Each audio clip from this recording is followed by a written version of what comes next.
Maybe it would be good if I start with what I started to do for the enclosure, because I have to leave in some minutes. Okay, go ahead. Okay. Yeah. I was working on the enclosure to get the 2-inch hole for the camera bigger and have it on 80 millimeters. I'm going to share my screen. Just for the record, what Christian is talking about is the version 3.8 of the enclosure that still lacked the opening on top of the enclosure for the camera to be 80 millimeters instead of 50 millimeters. So the new batch that is now ordered will already have that 80 millimeters opening. What Christian is now talking about, that the first 23 enclosures, so the prior version, would have to make some tool working on the enclosure. Christian, go ahead. Yeah. So I was thinking about how can we get this widening on a very easy solution. My first try with a saw was not that good because the material, the enclosure is too wobbly for that, and then I looked into some at eBay and Amazon and other stuff to find a tool to do some cutting, and I found several. This is the version that I'm going with. I bought some to try them out, but this is the one that promises the best way of doing the cutting. So you can decide the size. Therefore, we can choose it. It has a drill in the middle, and as you can see here, they are already mounted in this picture. Are some edges, and it can be used for plastics as well. But since we have a 2-inch hole already, we need some kind of guiding, and therefore I produced a prototype of a disc that fits already in the hole. This one is 50.8 millimeters wide, has a drill for now an 8 millimeter drill, and has a gap here that can be used for those spikes that are doing the cutting. And what I have to do now to finish it, this is 3D printable, of course. What I'm going to do is we are going to mount it on our developer stand so that we can we flip over the enclosure, put it on it. This flange here goes right into the middle, and we can drill it with a very, very low turning speed, because ABS reacts to high turning speeds of, let's say, a drilling machine, and it melts. And to avoid that, we use very little force, let it turn very, very slowly, and then we can cut it. It was said that my order would have been delivered yesterday, but it didn't, and I expect it till Tuesday. And then till then I will have this disc ready. And our thoughts on that was that we produce one disc for Europe and one disc for the US, and we sent it after successful drilling from one point to another, so we do not have to produce it for everyone. This is the stand now, and I'm going to build this disc tomorrow and give it a try. The other tools I ordered, I will try too, but this is the first one I'm going to. And this might work well, and we will produce a tutorial video of it so everybody can join in.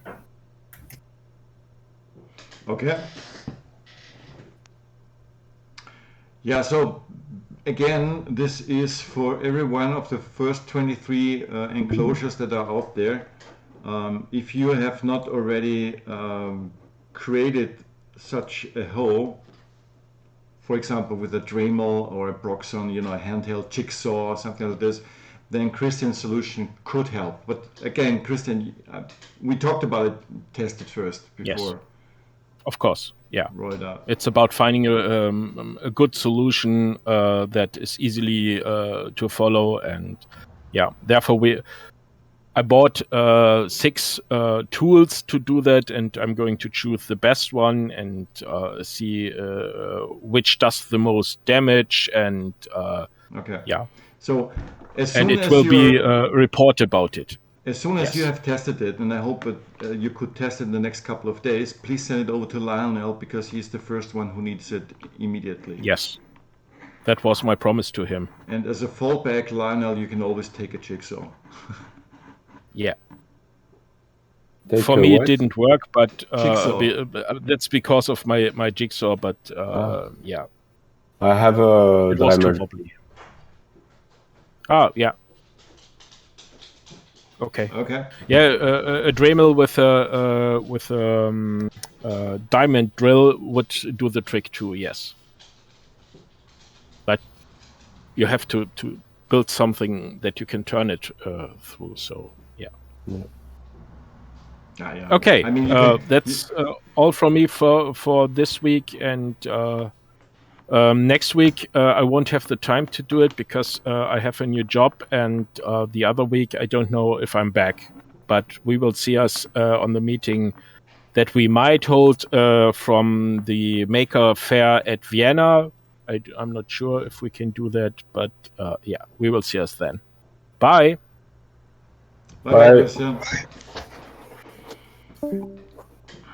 So,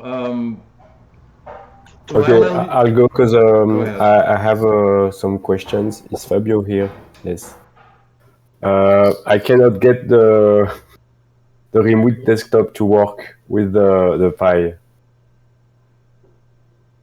Oh, the remote desktop is a problem. Yeah. So, Okay. So David found a solution today to use the VNC, and we are trying here. I will just you try are to trying make as well.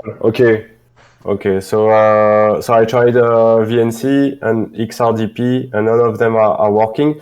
And I think that it's not. I think that it's a Pi problem. It's not a Ubuntu problem. I think so.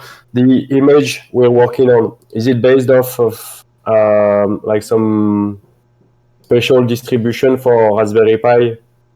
No, it's based on the Orange Pi distribution of Ubuntu, the latest one. Okay. And Not the because I've been looking all week about this problem, and it seems that it's got something to do with the distribution itself. Yeah, it might be, but anyway, David found a solution today that's working with VNC. We can send you later, but it's not a perfect solution because it's not. I still have to put it on the image itself. So if you start the deck server as the image boots, I didn't do that yet, but at least it works. And it was David who found it, so I can show you later. So how should I do? Should I try to install so VNC, that's Vino server, or it's some other binary? No. For Windows, you can use any VNC viewer, for instance, and any VNC. Because I did try at first. I did try Vino server. No, but for in the Orange Pi, it's let me recall here what it is. Do you remember, David? I don't. Let me see here just a sec. On the Orange Pi, it's the X11 VNC, and then you have to start with minus display 0. I can send you the commands later. Yes, please. I was thinking also, do we actually need VNC? Can we not use the Xorg tunneling to have the GUI show? X11 viewer. Is there Yeah, Windows that, X11 like you do. viewer? Yes. Is that not easier than trying to get VNC running? Well, I didn't go on on any path like this yet, so I was just coding directly on the Orange Pi, and now I will do that Yes. through the VNC that I have. So. Yeah, it's because I wanna get that simple tracker, and I want to get the other container with the graphical user interface running side by side. So I can so it would be nice for me to have a remote desktop, but I figure that if it's not possible, then I just have to switch my keyboard. But I was hoping to find a more comfortable way for me to. No, this solution Work. that I sent you on the chat, it works. You can connect in VNC to the Orange Pi. Oh, okay. So you send in the chat. So where? Yeah, on See the chat on this chat. the chat of the channel. Yeah, Okay, I this one. see the chat. Yes. Okay. This one works. David will show the demo through this solution, and I'm also using it. So Tu prends, c'est dans la manage. Wait. I can't find it. So where's the chat? Ah, yes, I see the chat of the meeting. Okay. Okay, so that will work. that works. Yes. Okay, great. Thank you. Okay, so I'm gonna give that a try and get back because I have to hang up, but I'm gonna give it a try now. Okay, thanks a lot. All right. Okay. Bye, Lionel.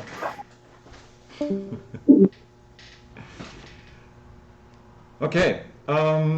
Next. Fabio, David, what if you show us now what you did the last couple of days? What do you think? David?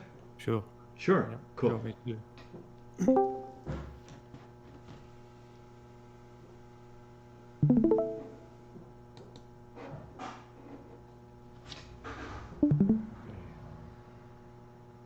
Yeah, so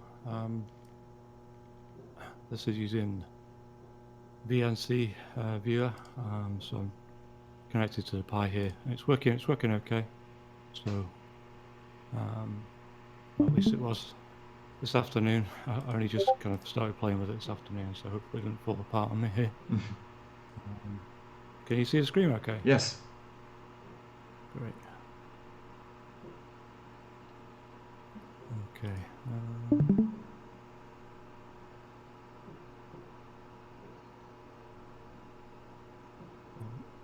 Just bear with me a sec.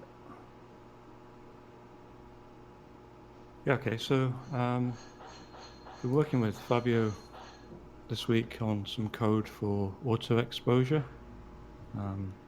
So we've got something working which seems okay. It seems to do a reasonable job. I'll demo it in a minute, but it's now integrated into the library that Fabio's been developing, so you can have a look at the code in the repository. It's also integrated into the app as well, so maybe when you get the next version of the app, you'll be able to play with it and see what you think. So I'll maybe just demo it first. So you can switch it on in this little tool menu here. I'll switch it on here. You have to bear with me a minute. I'm kind of trying to simulate some changes that go from like light to dark, and then I'll give you an idea of it, how it's working, switching. So there's a little dial on the QHY camera for controlling exposure thing. So I'm just changing that with my hand here. So I've got it fully open at the moment. So if I change this now, start adjusting it downwards.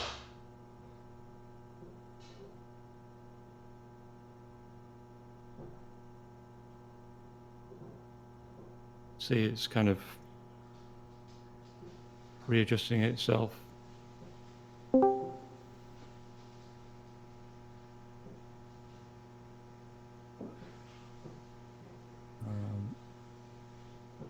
And now it's gone so dark that it switches to a new target value for brightness for the frame. So it's effective. I know it's daylight outside, but it's effectively reached its target and switched. So if I go the other way now and increase the brightness, it should switch back. Okay, it's a bit of an odd demo, but I hope you get the idea from this.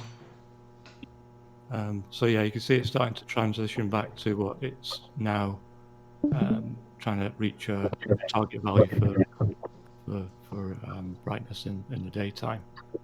There's a few oddities where it can exposure dips up and down, but it's doing a pretty good job. So it's trying to reach the target value now.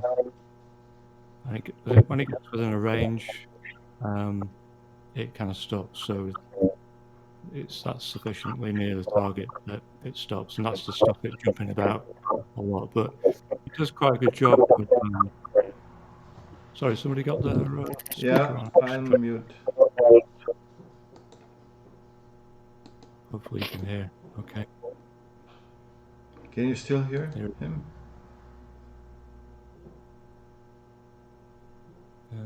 Okay. Okay, so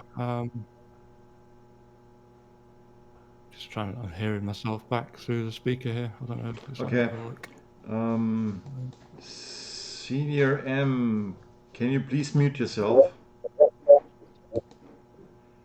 Senior MX, can you please mute yourself?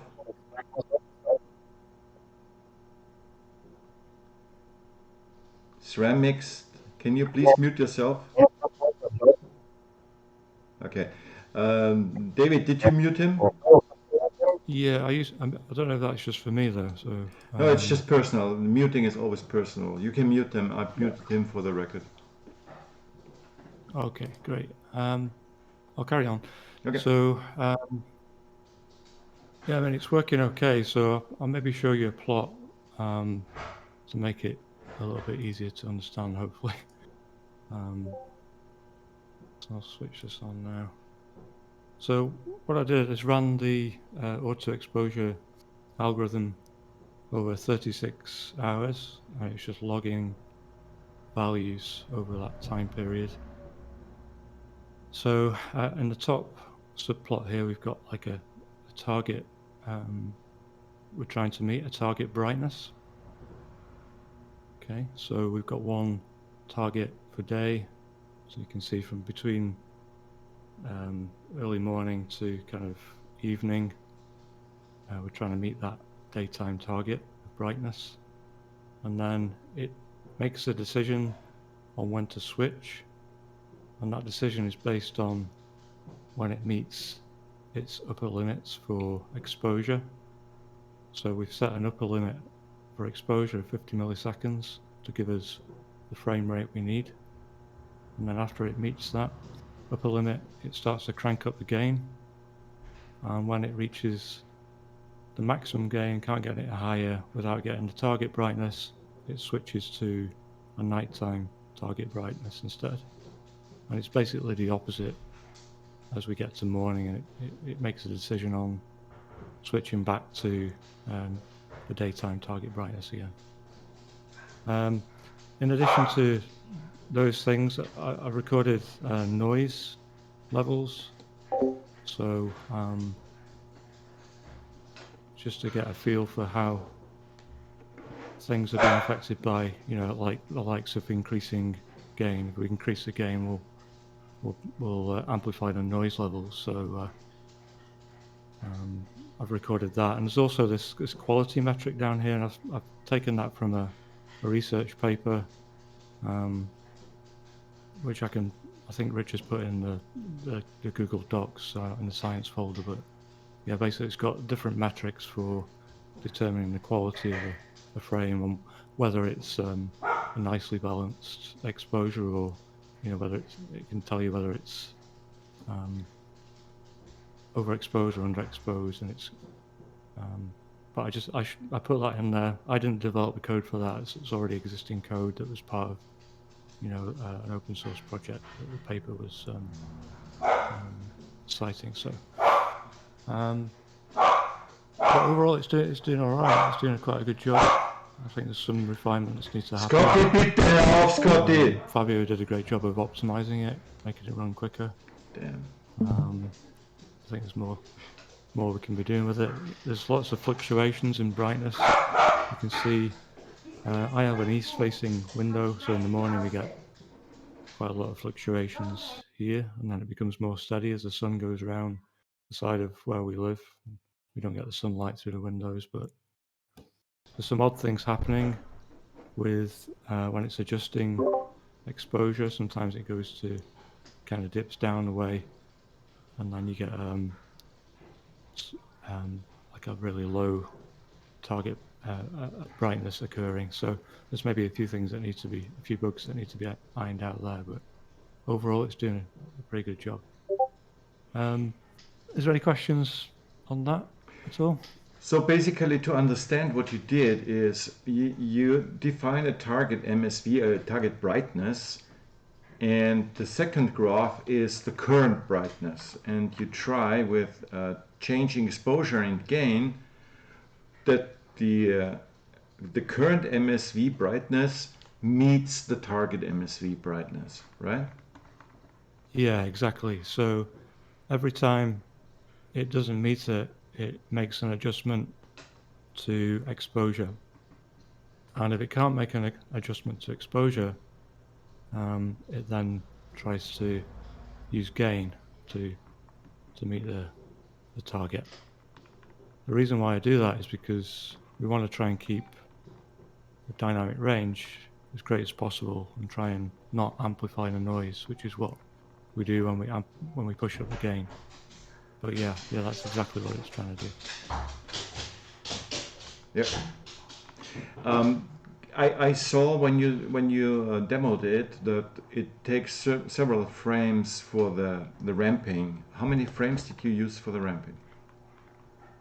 Yeah, so that could be tweaked. I did 80 frames per step to get to the new target if it makes a switch. I was noticing before when it makes a sudden switch, it could be a problem with background subtraction. You get a sudden change in brightness on the frame. I reckon that could cause false positives in the foreground mask of background subtractor, so it could trigger an event off or something like that. So if you had a smooth transition to the new target value, then it's probably going to be better. That was the reason for that. You can't really see it on the graph. I mean, if I can maybe zoom in here, you can kind of see it's got a slow ramp downwards. Yeah. And then it's the same going up the other way as well. Yeah. Sorry, I'm just going to close my door. Just one sec.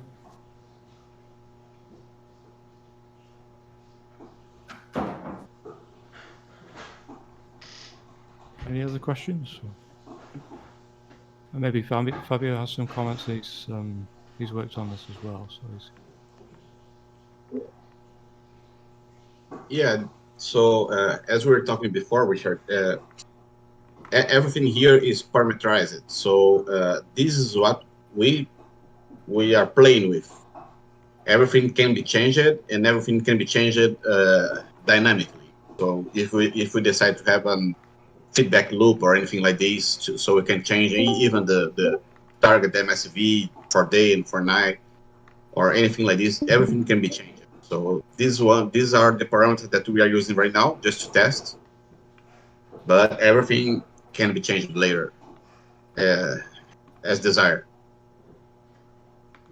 And the other thing that we started doing this week is start trying to get a measure of the noise on the image and trying to measure it so we could have an evaluation of the quality of of the overall image that we are getting. Mhm. And so with these, we could estimate, we could try a lot of different parameters to try to get the best quality. So we can have like a sweet spot for night images, and day images are not the problem. We'll have always the best image possible. But for night images, we have to find a sweet spot between gain, exposure, frames per second, so we can get at least an image with the less amount of noise possible Yeah. for us to try to identify anything. And that's where we start right now. And then we will be doing some more adjustments to the noise algorithm, to try the noise estimation algorithm, to try to find it and try to see if it's working as desired. Yeah, so we've integrated a noise estimator class into the repository. So it's based on this paper here. It's from way back in the 90s, but it's one of the most highest cited noise estimator algorithms, and it's really easy to implement. It's only, but it does a reasonable job. So there is definitely the noise figure you get here goes up as you crank up gain, and then it goes down as you take away the gain. So it kind of shows it's working. Your values are normalized, so they run from 0 to 1, right? This is not normalized. This noise estimator. So What is what's the unit? How can we imagine it? Yeah, I'm not sure. I can't get. I think it's just the higher the value, the Yeah, higher the okay. noise, but I don't know what it goes up to. I'm afraid. I think it depends on the frame size and all that sort of stuff. So, but I did put, just kind of going back to what Fabio was saying there, we did a little experiment which we can build on. But yeah, basically we logged noise values between the period of night where the light didn't really change a great deal, so kind of between 11 o'clock and 3 o'clock in the morning here, it's pretty consistent. So I had the idea of as exposure and gain are maxed out, see what the effective cooling might be. So through the code that Fabio's created, you can change the cooling temperature on the camera. So every hour just went down by 5 degrees Celsius. So you can see that's the target, and that's the you can see it meets that very well. But we recorded noise at the same time, but unfortunately we found that cooling the sensor didn't really make much difference at this exposure. Fabio knows more about this than me, but I think it's really designed for higher exposures cooling. That's where you see the most effect on thermal noise issues. So I think looking at this, what we're seeing in terms of noise at this short exposure is not thermal noise, it's what we call shot noise. So I've only just learned about this today, so I don't really have a good explanation for it, but so that maybe Fabio could jump in, but shot noise is one of the variants of noise that you get on the camera that can't be improved by cooling. No, yeah, that's perfect. The fact is that as we were talking in before, as cooling will help, but will not help that much that I thought it would on the noise reduction for like increasing gain. But anyway, it's mandatory, so we can have a controlled environment, and we have also to find the sweet spot. So maybe up to the maximum can use that also. I don't know. We have to find the sweet spot. We have to talk about it. Right now, I just implemented the ways of cooling using the cooling of the camera, so we can at least try and experiment and see if it may how we can use it to the fullest of the cooling for the camera.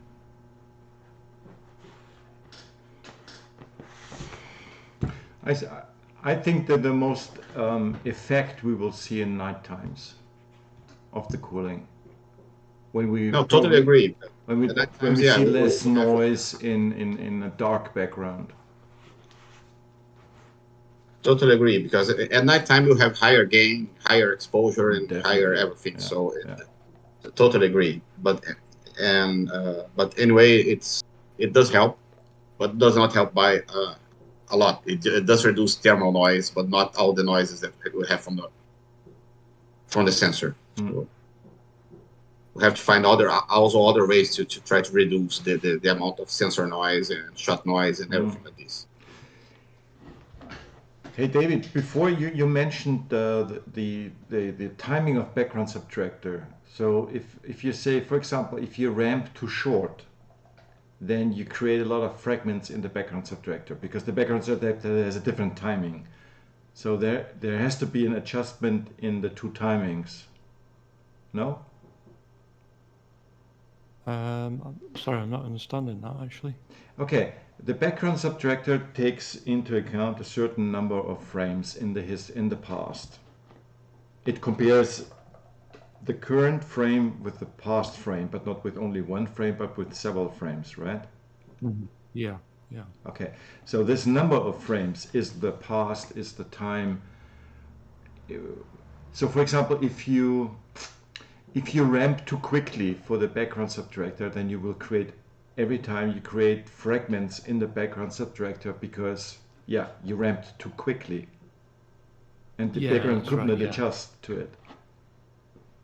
Yeah, so I think a ramp, a gradual transition will help that. If it's like a sudden change, it'll just see that as a change in the background across the frame, so you'll get that occurring in the foreground mask, and it'll probably just cause havoc with the whole thing downstream from that if you've got a blob detector or something like that. I don't really know how it would react, but my feeling is it would be a problem with a too sudden change in exposure. Or gain. Yeah, definitely. I think it's interesting to know that there is an influence between what you do in the auto exposure towards the background subtractor. Whatever you change there has an influence on the background subtractor. But the background subtractor, on the other hand, could give you an indication for a signal to noise ratio that would then can feedback loop. Oh, my English can loop back to your auto exposure. We talked about this before. Just wanted to note it. Yeah, I think it would be interesting to try these sorts of things, just to see if we can improve things and have, get some feedback going on somehow and feed forward. Yeah. This is just ideas and talks. It's nothing that has to be done now or whatever. Yeah. I think it would be interesting in the future to have. But maybe Ido would now say that if we feed this into the local AI, then this AI with all this logic that you implemented here for auto exposure can then by itself recorrect this, because it is in a feedback loop in itself, isn't it?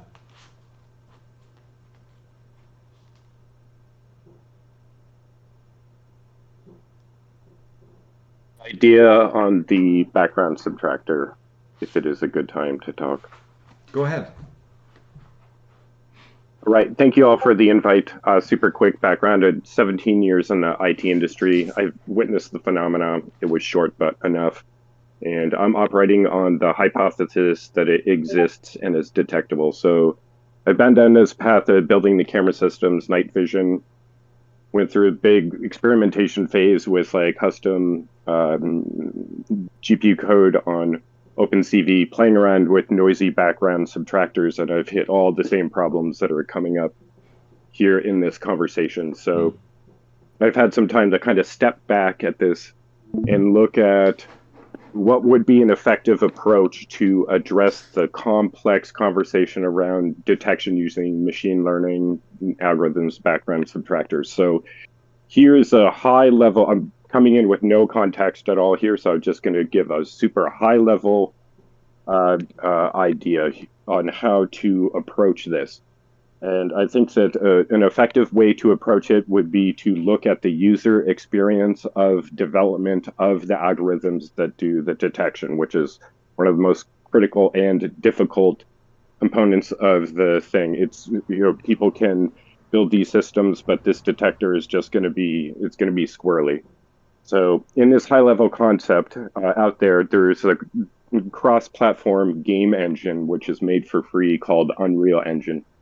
Allows you to just pull it down, build levels, simulate cameras, simulate environments. It does weather systems. You can simulate lens distortion per, like, even down to per frequency, daylight cycles, stars, objects, birds, planes, wind. It scales up far beyond the one-to-one measurement of the size of our planet.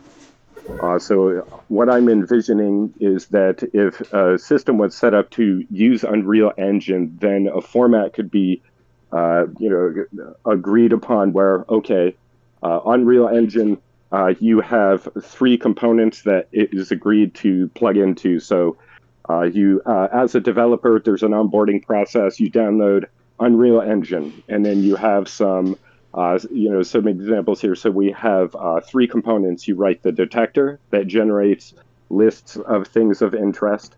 And then that goes into something that makes a decision about what to do with the things of interest. And then you have a simulator that simulates the actual camera systems. So this way, anybody could pull down, do this download the modules, sit in front of their computer, run the detection algorithms. And because it's done in Unreal Engine, we have auto frame annotation. So if we are saying that here is the spherical camera and we are flying an airplane at this time of day with this level of brightness, and we can simulate noise on the camera, this detection algorithm produces this loss function. Then over time, it could just be like right there on some web page or something and say, this week, these test cases that have been authored in Unreal Engine with these test cases are producing this loss function, and the camera system simulators in some way of measurement are operating at this loss function, and then that can be done over time. So this would allow, so let's say this gentleman is working on the background subtractor, and it's there. How do we make it easy for developers to pull this down and be like, well, I could do some ML work here. So it just makes it easy, repeatable, and I just think it's a really great tool. It's also cross-platform with Linux and Windows, and it would be a good way to enable people to get in here and do there's tons of ML people out there. We just need a good way to get them in to, be able to do the work. So that's my high-level idea. Okay, I see. Thanks for your contribution. What you are talking about is simulation. Ido, can you hear me? Probably not. So there is already a developer working on simulation. I can hear you. Oh yeah, Richard. I'm writing in the messages all the time. It's just like it's very noisy here right now. No, it's okay. It's okay. We can hear you well. Oh yeah. Okay. So maybe you can expand a little bit on Ashman's work. On what? Sorry. Ashman, the simulation from the Ashman from NVIDIA. Okay. Yeah. So we actually have Ashman that actually is working on simulation. It's actually that's kind of even like full-time job at NVIDIA. So we are using Unity, which is kind of similar to the world simulation. But I can tell you from having like long conversation with him about it, it's going to be very difficult to simulate one-to-one with the scientific data that we will have. So it's going to be a good start, and we will improve over time. But we are working on that. We do think about how to do everything through simulation. So thanks. Right. Yeah.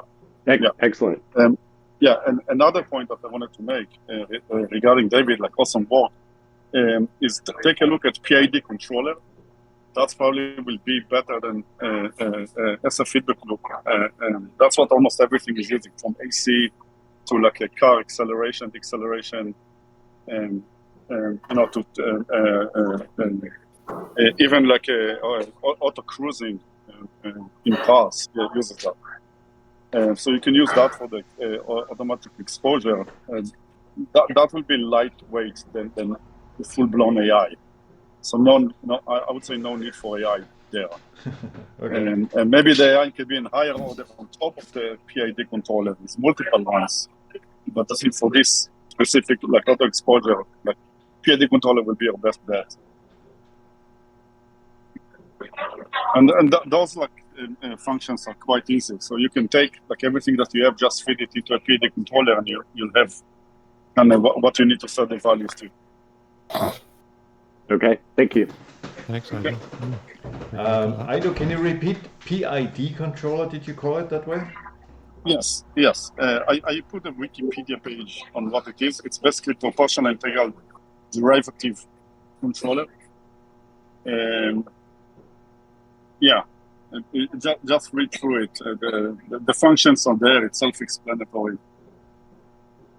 I used it almost everywhere, and I needed feedback loops to, from auto exposure to focus to,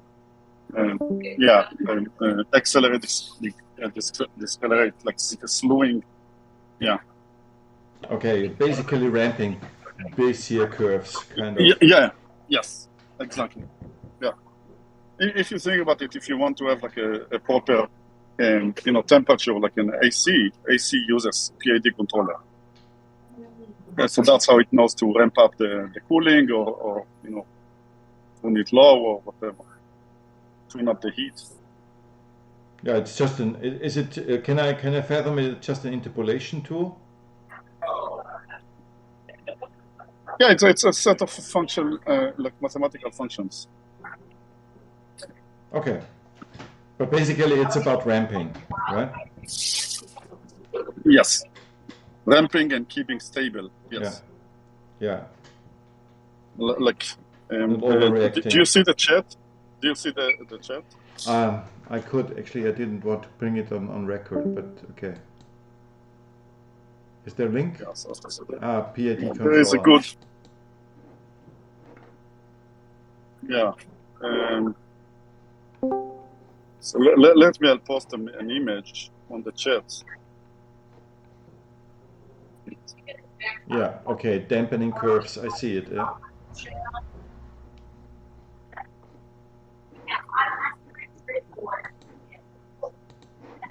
All right.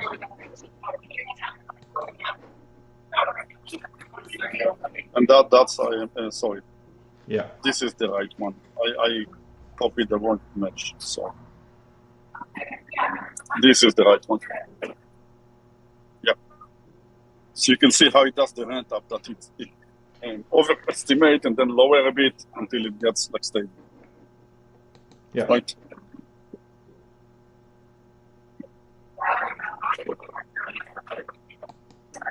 Got it.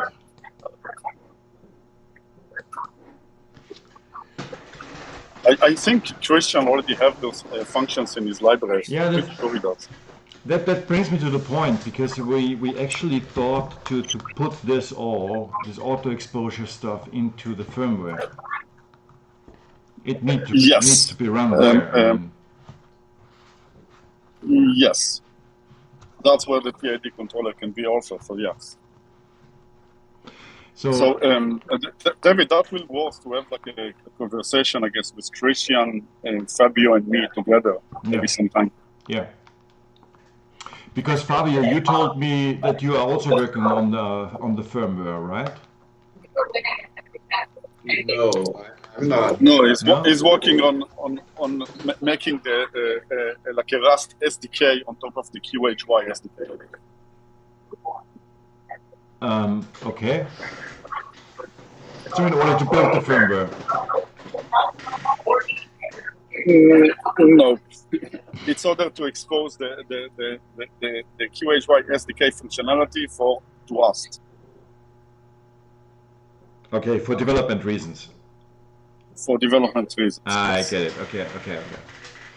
So for now we are working with the QHY driver as it is, right? How could we implement with that driver any kind of what David just developed, the auto exposure? I mean, there's no way around to create our own firmware, right? So no, we will create our own firmware eventually, and with that we will have our own, like I would say even camera SDK, right? Because we will not need the QHY SDK at that point, right? Or at least part of it. Just again, I need a conversation with Christian to properly understand how well it works with these astrophysics cameras. But yeah, the idea that we have is to see if we can even put into the firmware the embedded ROS 2, right? So then we can pass like messages and have the same PID controller just be another node that will run in the firmware with the embedded ROS 2. The ROS 2 embedded is very, very lightweight, so it should be okay to run on the chip, but we need to, we need to do that work, and if not, we'll make it happen somewhere. Yeah, my question is that Christian is working on this since half a year. Yeah, this is a long term, right? Because right now, it's important to have all the functionality and then improve it, right? So this is a long term work that we will get to. So it will be like a switch and replace that will not impact anything else. So that's fine. Right? It will just be an improvement. Okay. So we are learning, right? So think about it like it's okay to have the PID controller, as a Python script for now. Eventually, we'll just disable it and it will be on its own, right?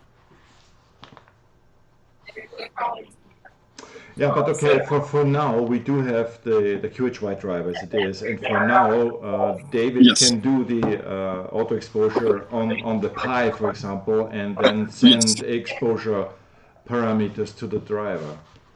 So it's like it is at the moment, and we have to live with it until the firmware is there. Yes. So what it means, just so everyone understand, from real-time perspective, right? That our how will I say that? Deadlines for auto exposure will be soft compared to where it will be when it's in the firmware, because we will expect like way lower latency when it's in the firmware. Yes. Okay. Yeah, Fabio had to leave. Okay.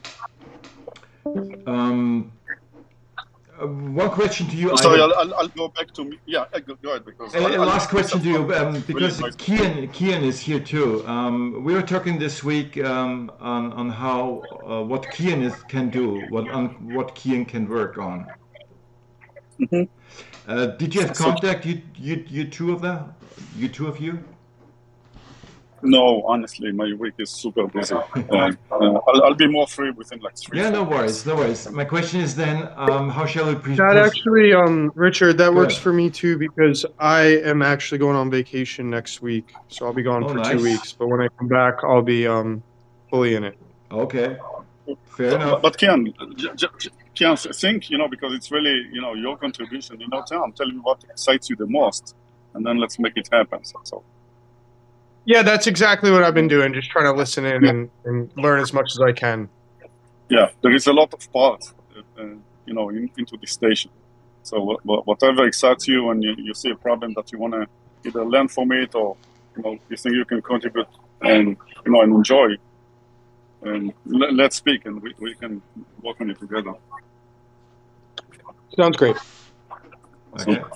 The same is actually true for Aaron Sakura Shinken. Aaron, can you give us an idea at the moment where you want to work on what you want to work on?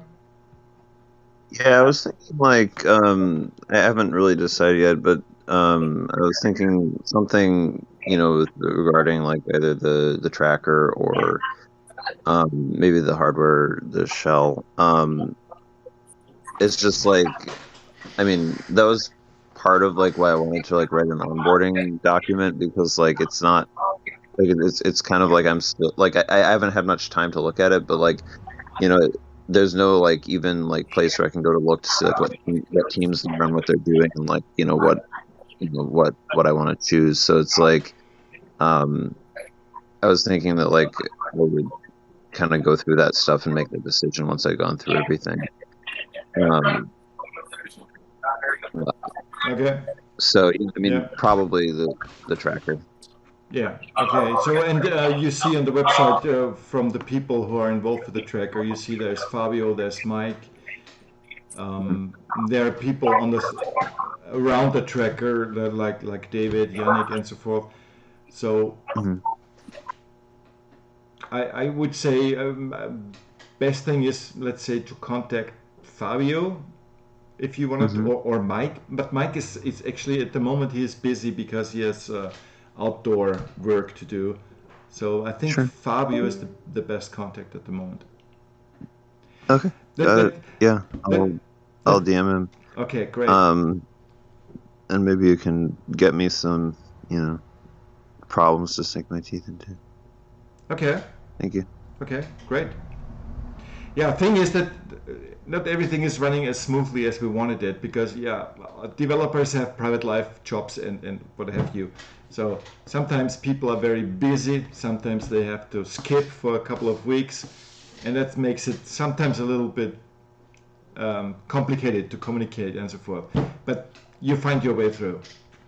I mean, people are mostly accessible via DMs. You can always directly contact someone and so forth. Yeah, shouldn't be an issue. Fine. Sure. All right. So anything else you want to discuss today? Is there any topic someone wants to raise?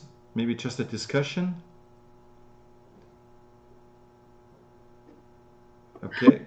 Okay, I have a question. Go ahead. So I've made a few calculations of our future system, and I can say that we can expect not more than 6 kilometers for the small unmanned aeronautical vehicles. So if someone uses drones near us, we can just see it not more than 6 kilometers away. And so I took just 2 points, a big transmitting tower in Berlin that has many packages and and utilizes many frequencies. So one of them was digital radio, DAB+, and the second one was DVB-T, so television. First frequency 178 megahertz. And the second frequency is 506 megahertz. And they have different transmitters, so different power, transmitting power. And so the next point, like the receiving point, was about 10 kilometers away. So it's the best thing that we can imagine. Yeah, transmitter is so close to us, so we must see targets really on a big range from us. But on the other hand, that's real. So we won't see any copter more than 6 kilometers away, and we must know it. And these calculations are for ideal things like no echoes and no reflections from buildings and so on. Of course, when we're talking about an airplane, we can expect more like 20, maybe some even 60 kilometers, but not for small targets. Small targets is, let's say, below 10 meters. Is that what you call a small target? Small target. So in my world, in radar world, it depends on radar cross section. So it depends on material and so on. But in my calculations, small target is about DJI, Mavic, something like this. Okay, so really like small drone that commercial, it can every person can buy and just use it.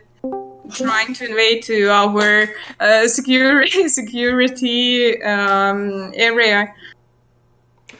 Would you be able to make a kind of a spread, a list of reflection diameter and distance?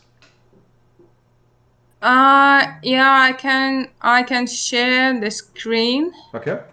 And I'll be able to show you. There is some diagrams. Okay. So this one. Good.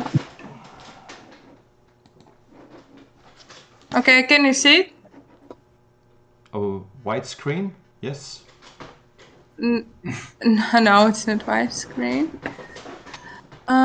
Okay, I'll try to do it again.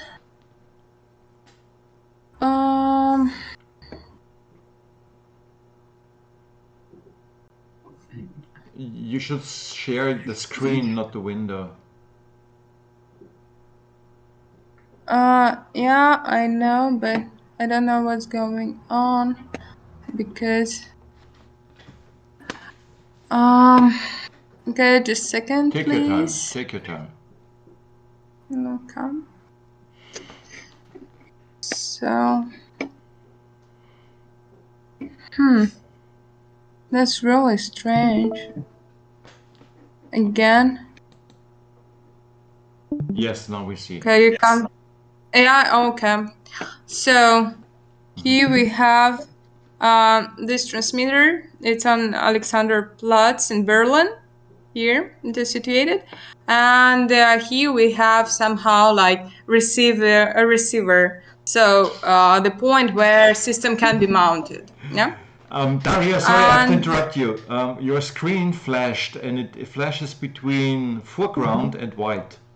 And at the moment, I only see white. Is this in a... Now it's good. Now it's good. And now it's gone. Good. Now it's white again. Interesting. Now it's white again. When you move it, it is to be seen. But when you stop moving, then it's gray. Okay, I'll try to save it as a PDF, maybe something better. Microsoft, okay. I'm using too.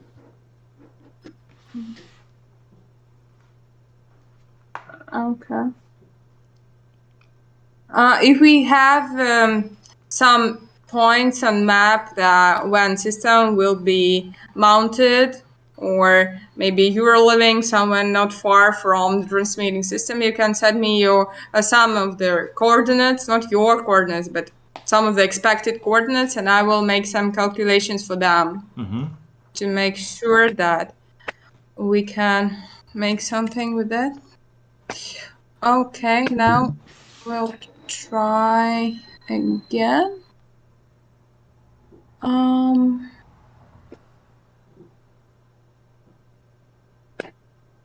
Okay.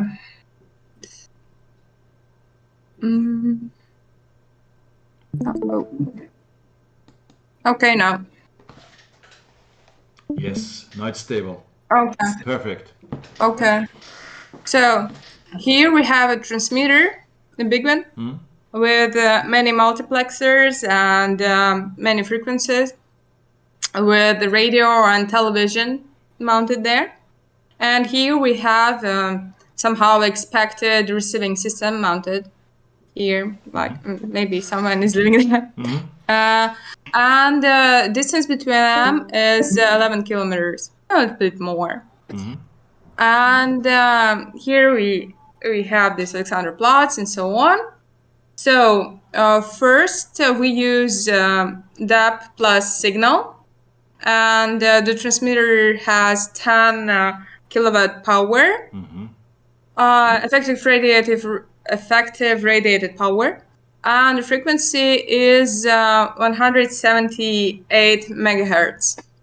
So for the airplane, we have big airplane, maybe transport airplane. We will be able to see it. So it depends on our transmitting system, and I think that for the Kraken it would be like 15, I suppose, decibel will be okay, but not 10 and not 5, because our receiving system, I suppose it will have a high noise level. So we won't be able to see distant targets with high precision, like 5 decibel.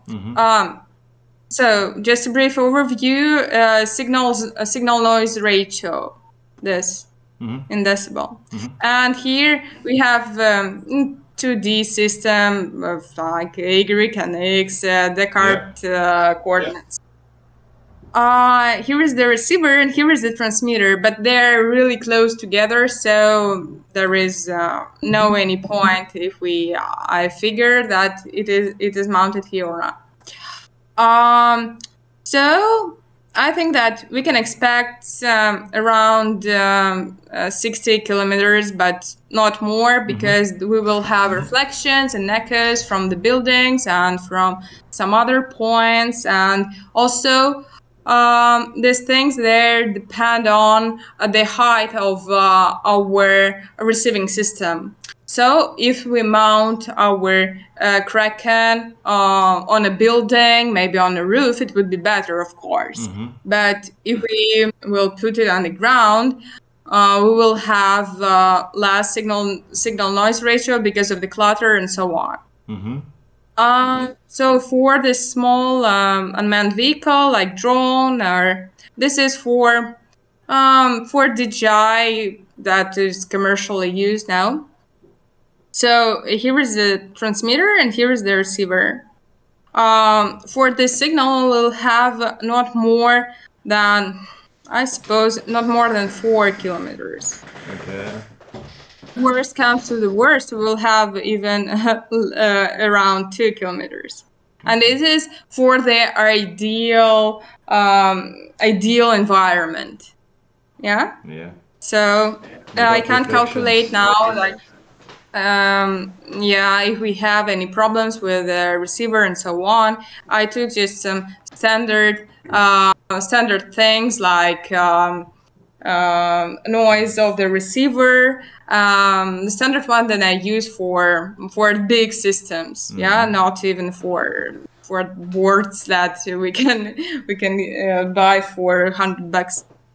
So if we use another signal, DVB-T, and the transmitting power is 20 kilowatt, and here is the frequency. It is higher, as you can understand. For the airplane, we will have even less. Of course, it is because of the frequency, because it's high. The higher the frequency, the worse distance we have. But on the other hand, we have more power here. And for our drone or something like this, we will have around 5 kilometers here.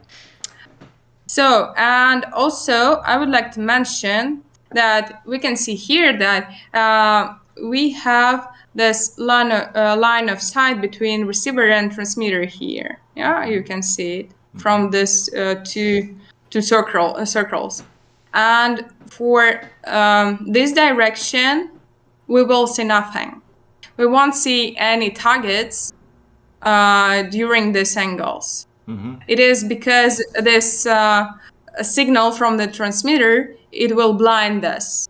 So our receiving system won't get any targets because power of the transmitter will be so high. Yeah, so we will have a direction, I suppose, like, I don't think that we can expect 90 even, but let's say 90 degrees, like this. So we will see targets here, but I'm not sure that we will be able to see targets here. So and of course, it depends on the velocities and so on. And but these results are ideal, so we can't expect more. Of course, this transmitter is really powerful. So if we have some rural village or something like this, we won't have this 20 kilowatt transmitter, and we will have distance from transmitter to receiver higher also. So we will have some difficulties with small targets, and of course some difficulties with birds if we are interested in them also, or maybe something else. So we must take it into account. So if anybody needs, I'll leave it. Maybe wait someone a second would like before you close your sharing. May I have a question? Why is there a difference? Sure. Can you scroll down again to the second one? Yeah, now here. So with this antenna in the 20 kilowatt antenna, I see that you have, let's say, 5 kilometer for small UAVs, and you had 4 kilometers on a 10 kilowatt, although it was a different frequency. But in this case, the small UAV range is bigger than it was before, whereas for the plane, it's the other way around. Why? So that's an interesting question, but I suppose it depends on their effective isotropic radiated power, because sometimes for some frequencies, targets, they have different characteristics. And we have resonant frequencies, and other frequencies won't be resonant.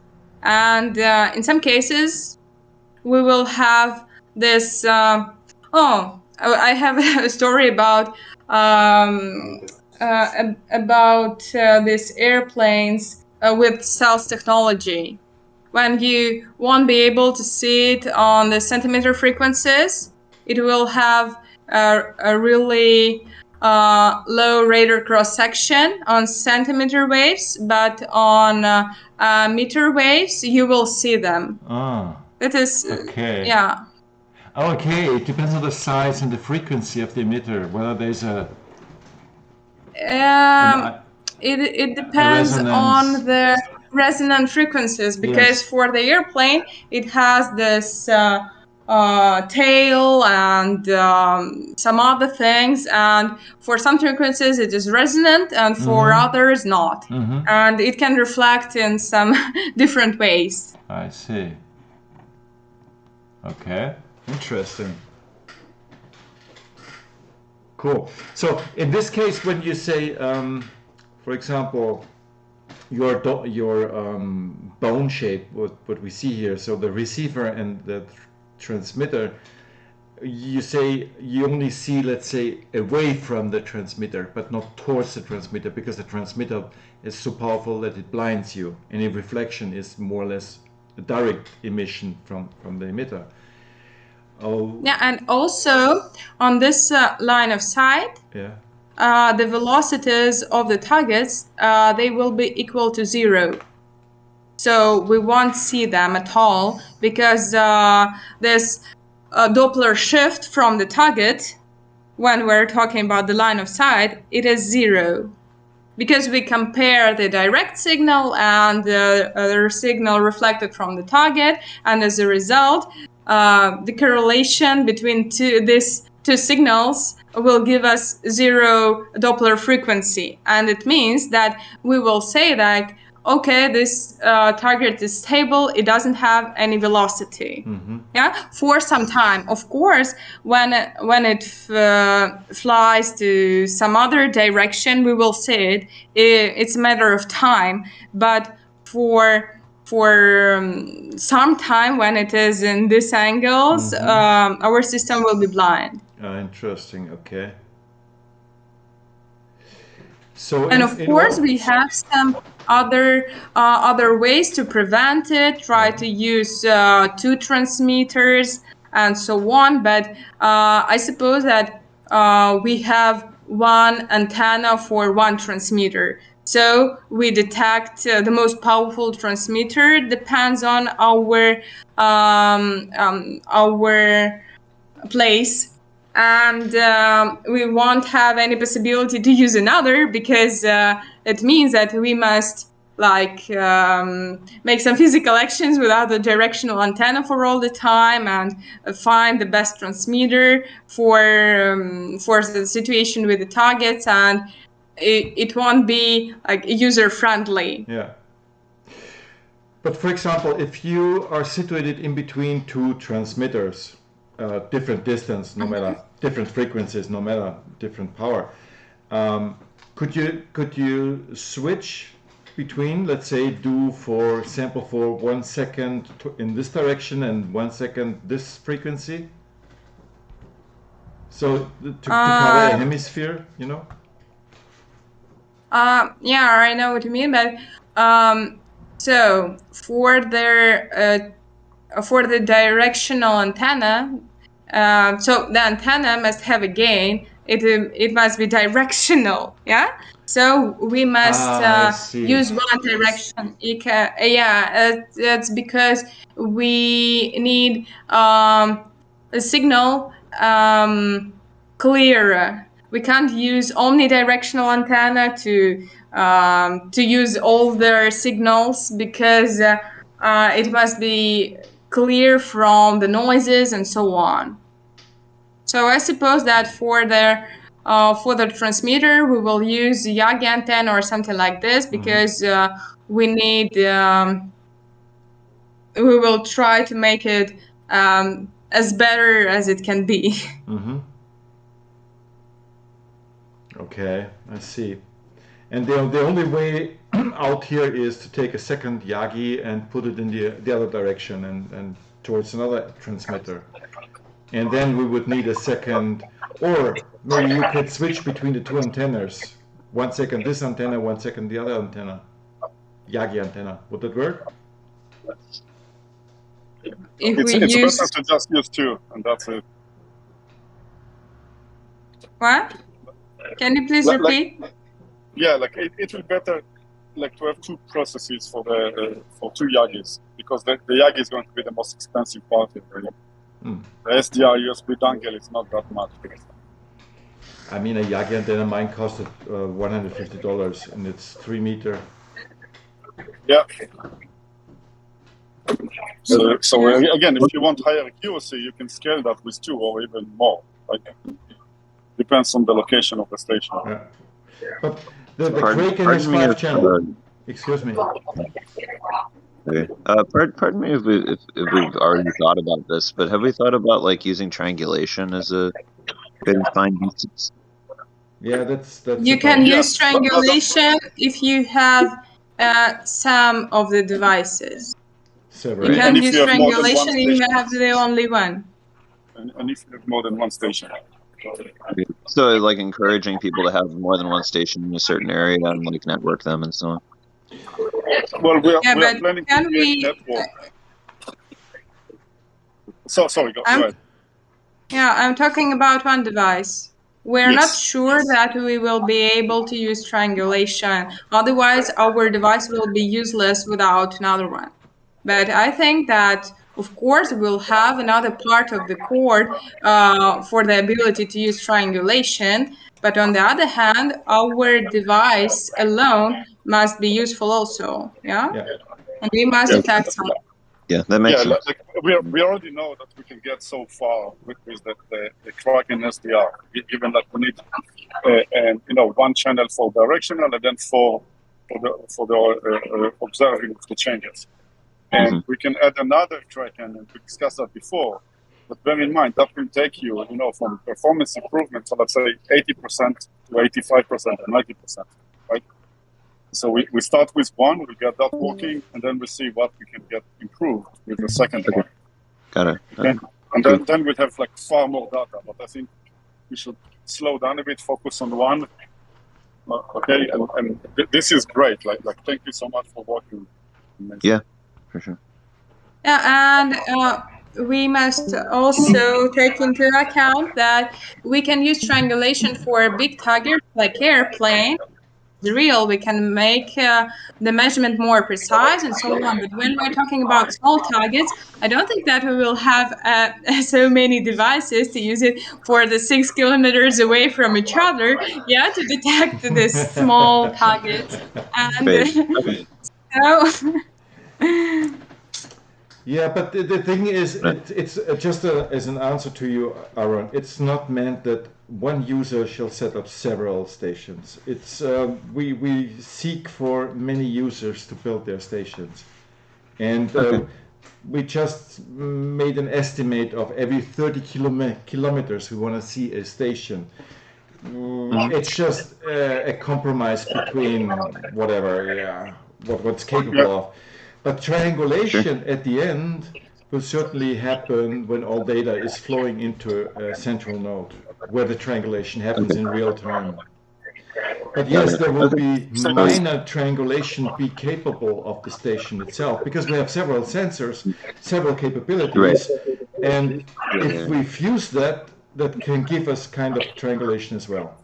Some sort of like minor parallax. Maybe I should speak a bit about triangulation, because there have been a lot of conversations lately about it, and a lot of discussion about like the real-time need for it, which here there is so much data, and you have to understand what is the data that will be used for triangulating in real time, because it's not going to be the images. Okay, it's going to be the situation awareness, the tracks and objects that the AI is seeing. Okay. Yeah. And then what happens if there is a triangulation, and we do let's say cloud fusion, right? From across stations, those targets that are being fused, in my view, will provided as feedback to the stations to give them higher priority. Use the targets, right? And those videos will be needed to be like recorded, stored to disk, and that's what's getting like high value later on to do like proper data analysis and by scientists.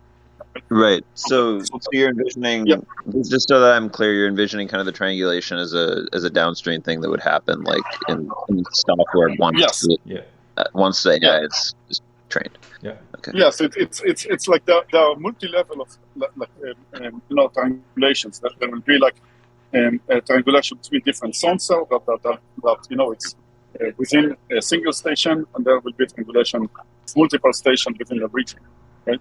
Multiple regions. Okay, makes sense. Just but for all purposes, like I really want to focus the discussion on a single station and take the triangulation other, because it's distracting and very confusing.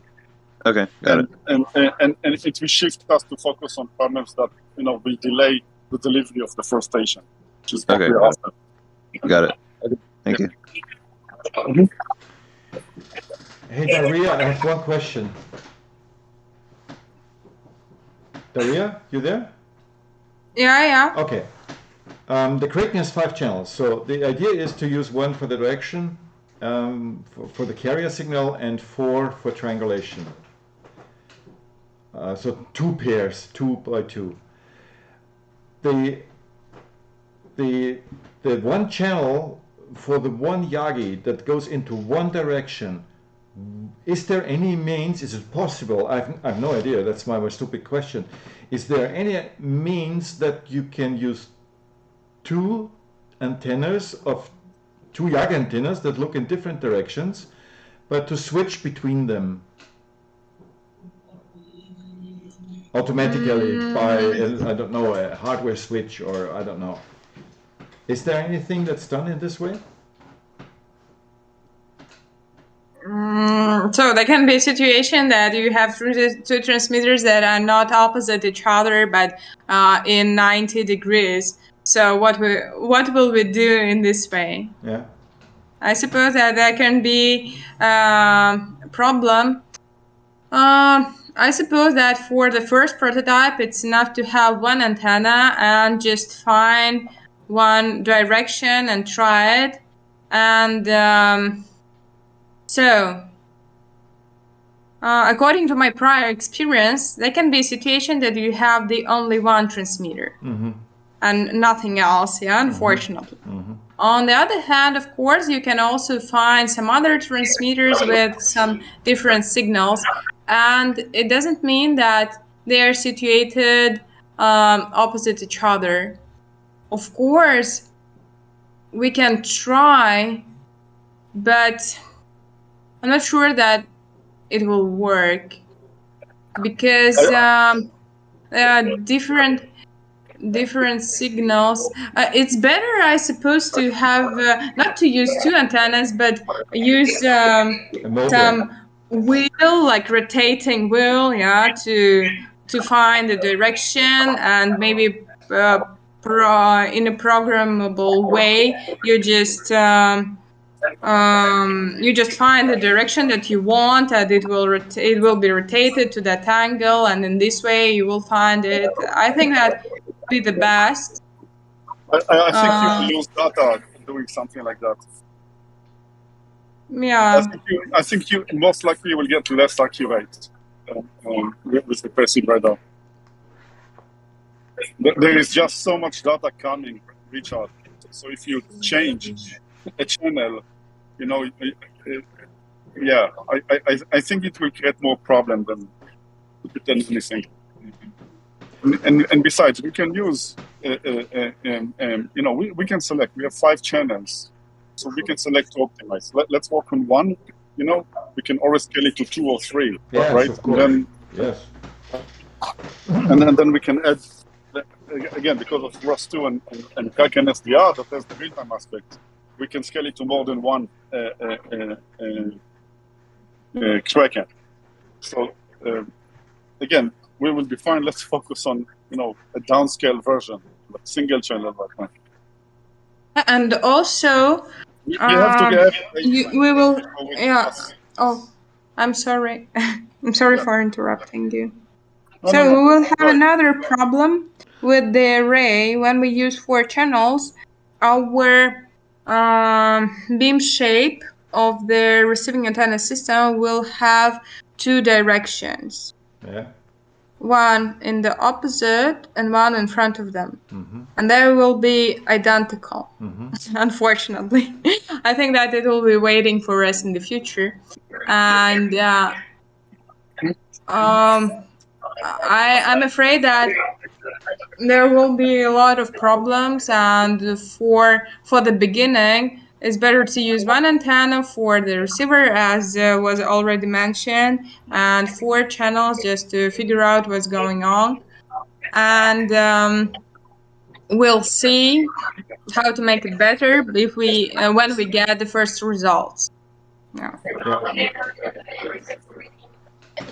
Yeah, I just wanted to know where the boundaries are in this technology. So if we have really to go in the future into a secondary Kraken device with another 5 channels, or if there could be another solution. But yes, let's be there. I just wanted to know. Yeah, I mean, I like to think about it from a system engineer perspective to understand, the boundaries, as you said. So if we have one antenna ported to the most noisy transmitter around, I will assume we will want also one pointing to the most quiet region, so we can have the minimum and the maximum kind of boxed. And then we have 3 antennas, everything between. Again, in my mind, I'm not an RF expert. This is from system engineering thinking. But another thing was to mention the Kraken software right now only provides access to 2 channels from what I've been playing with, and was also mentioned before. Okay, so to get the full 5 access, I think we need to go directly to the USB devices that are detected, not through the SDK, if I remember correctly. Mm-hmm. Okay, so that's another challenge that we will have. Is it the export restriction? I think it's not a technical issue, it's a software restriction. Yeah, it's software restriction. Yeah, yes. okay, yeah. Bob mentioned something along that line too. He said we can't use that software. Yeah. So we will have to build our own, and that's fine because it's detected as an SDR device, like 5 SDR devices anyway. Yeah.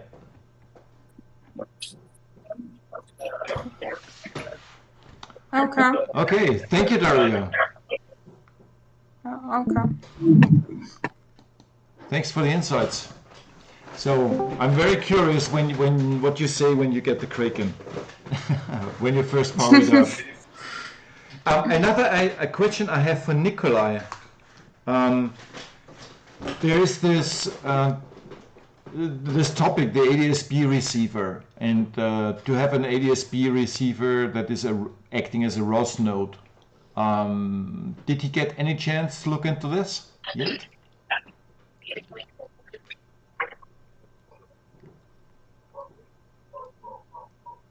Nikolaj? Daria, can you ask Nikolaj my question? Yeah. Okay. I have.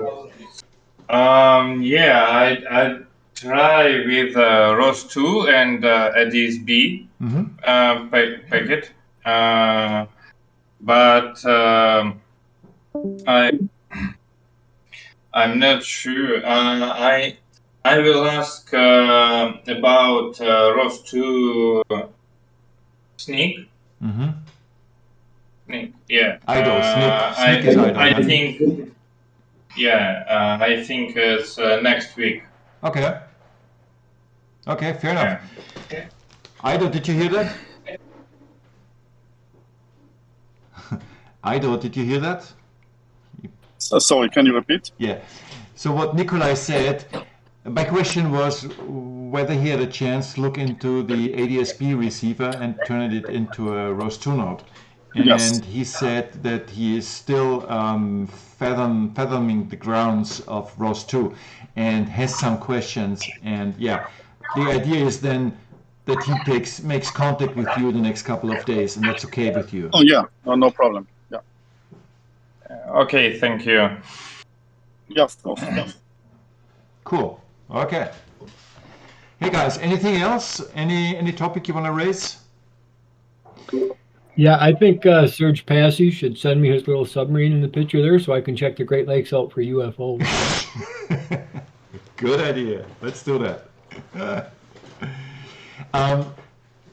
Ido, there was one thing we mentioned this week. Please correct me if I'm wrong. You were mentioning we need someone who goes into the recording stuff, recording the events, right? Yeah, so we have a ROS 2 bag right now that Mike worked on. It's open source, but we need to improve it.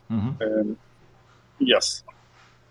Okay. So that's something that we need to start thinking about designing and working on. Okay. Actually part of working on it is actually to create. How would I say that? Like we need to understand all of our event data and all of the data attributes that we have, and see how we're going to play with recording, how we're going to correlate everything and all of that. So yeah. And using like a time series database for the recorder, and something like Prometheus or whatever. So my question is now, Kian, Aaron, is there anything you want to go into this direction? Because that's a backend topic that is hard, very, very needed. Okay. Anyways, guys, you heard us. Think about it. I mean, I'm personally more interested in working in areas that are not like in line with what I do in my day job. I'm working kind of more on like the tracker itself and kind of more AI in recognizing objects and so on, and or maybe with the enclosure. But yeah, I mean, I can look at what the problem set is there. No worries. You should not do anything that you do not want to. So your contribution shall make fun, because then you're at your best. Okay. Right. We're not your employers. Oh yeah, of course. But I do want to be helpful. So I'll take a look at it. But yeah, I feel like at this point I just need to take the time to look at all the different aspects and just understand them at a surface level. And then once that's taken care of, then I'll come back to you with kind of some suggestions where I might be able to contribute. Yeah, okay, fair enough. Yeah, thank you. Hey guys, if there's nothing else, I'd say we close it down for today. So recording is stopped.